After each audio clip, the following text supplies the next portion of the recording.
everybody. We just bought a van. I guess not just bought, it's been about a month now. So let's give you a tour. It's a Winnebago Revel. It's a 2022 and we bought it with 5,000 miles on it. So here she is.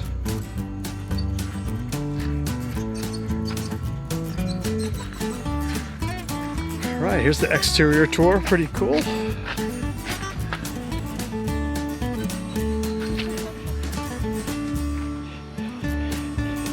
So you see the running boards and they're lit up from the bottom, which is awesome.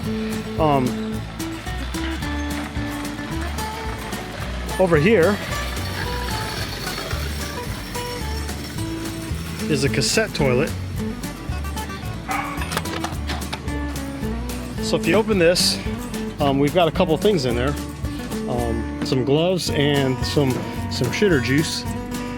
And basically, you pull this out, and then you could dump this in a regular bathroom, and or a pit toilet or anything like that. So that's the cassette. We're plugged in, which is awesome. And if you look right here, you'll see there's a blue light on the top of the cap here that indicates that we've got shore power, because we are definitely running the air conditioner. In the back here we've got the Al Van's tire rack with the locking tire rack there, and then the ladder. The ladder is pretty cool because it comes off right here. You're not supposed to really climb up on this side. You take the ladder off, you put it on the other side, on the side with the cassette toilet, and you can climb up on the roof and do whatever you need.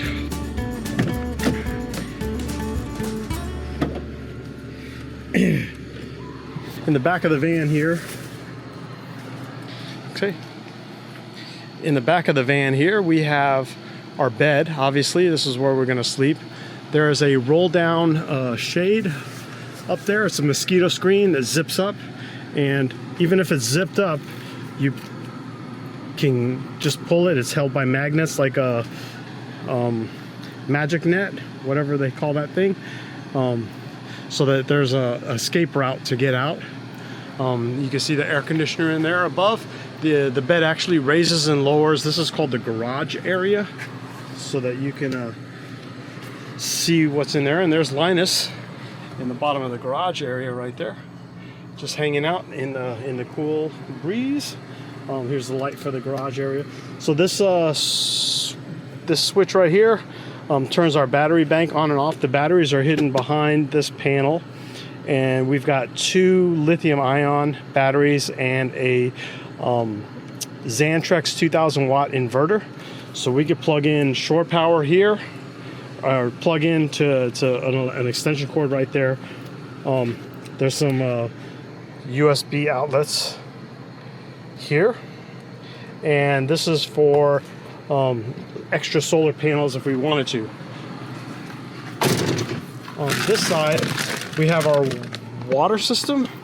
You can see that you can actually activate the water system for a variety of scenarios here, and we've got it for dry camping, which means we're not hooked up to city water or anything. The water plugs into here to fill up the tank or to get city water, which is kind of annoying, because why didn't they put anything on the outside of the van? I will not know. So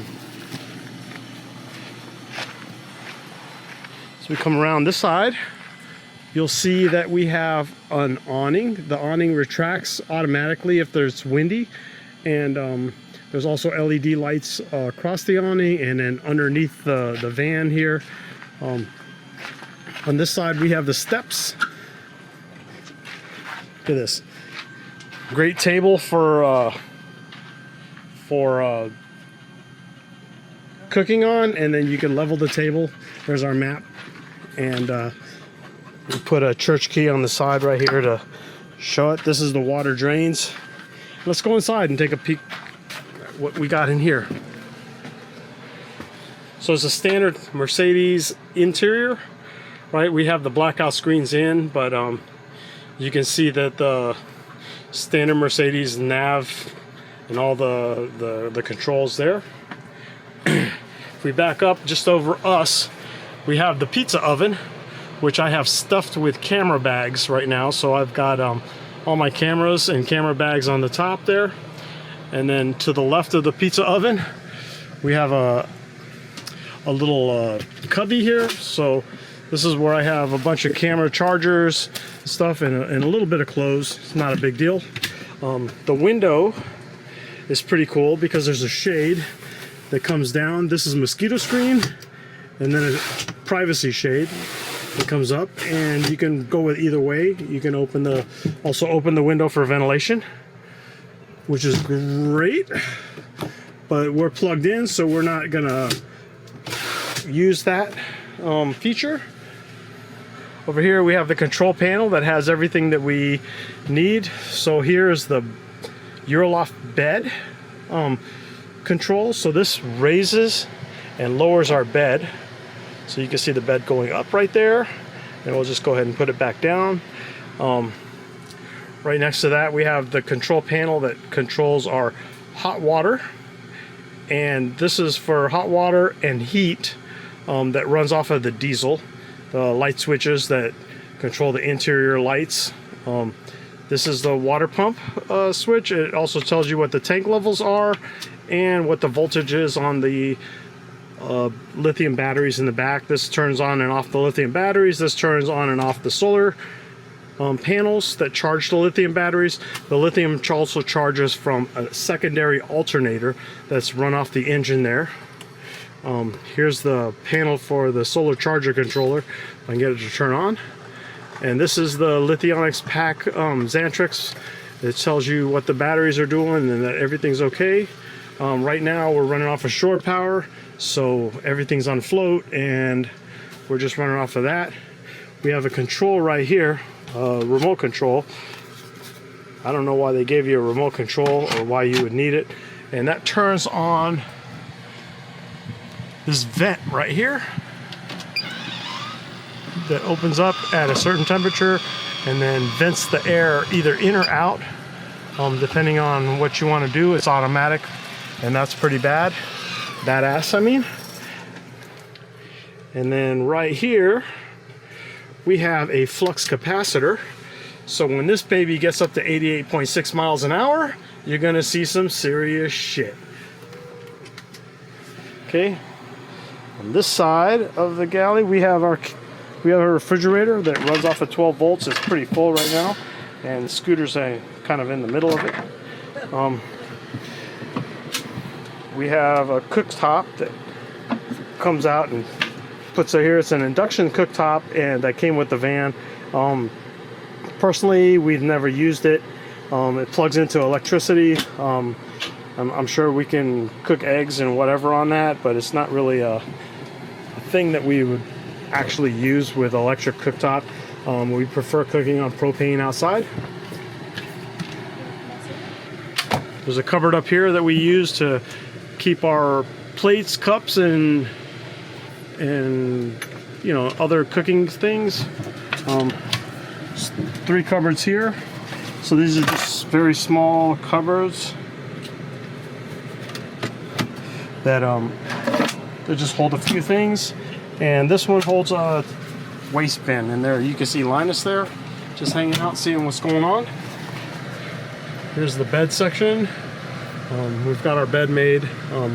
The cool thing about this is we can leave the bed made and just go out and pull the bed up, and then when we want to use it, we just put it down in traveling position, or put it down so that we can sleep in it without any problems. The cabinets are pretty full with junk food, which is how I like it, and bourbon. Okay, down here is the other view of the garage. And the garage is, again, an area where we could put stuff. We could leave the bed all the way up, and we could put motorcycles and stuff in here, or bicycles or whatever, and leave that. And we have the lights on in the garage right now, you know, and it's just all our extraneous stuff that we have for the thing. And here's the bathroom, which is pretty bad. The great thing about the bathroom, it's got a cassette toilet flushing, and then there's a shelf up here that has all our towels and things on it. We can shower right here if we wanted to. We'll take this out, the bamboo shelves, use the shower. There's also a spot for keeping shampoos and the toilet paper, and keep this closed. It'll supposedly stay dry. Not completely convinced that that is the case. I'll just turn the lights off. And that is the interior tour of our tiny little van. We do have the window shades up again, just to for a little bit of privacy and to block out any light and sun. And tonight we're gonna go ahead and keep the air conditioner running, because we're lucky enough to have shore power at this particular campsite. Why wouldn't we leverage that and have the air conditioner on so that we're nice and cool and stay under all those blankets to be snuggly. It's just much more fun. All right, thanks. That's the tour of our van.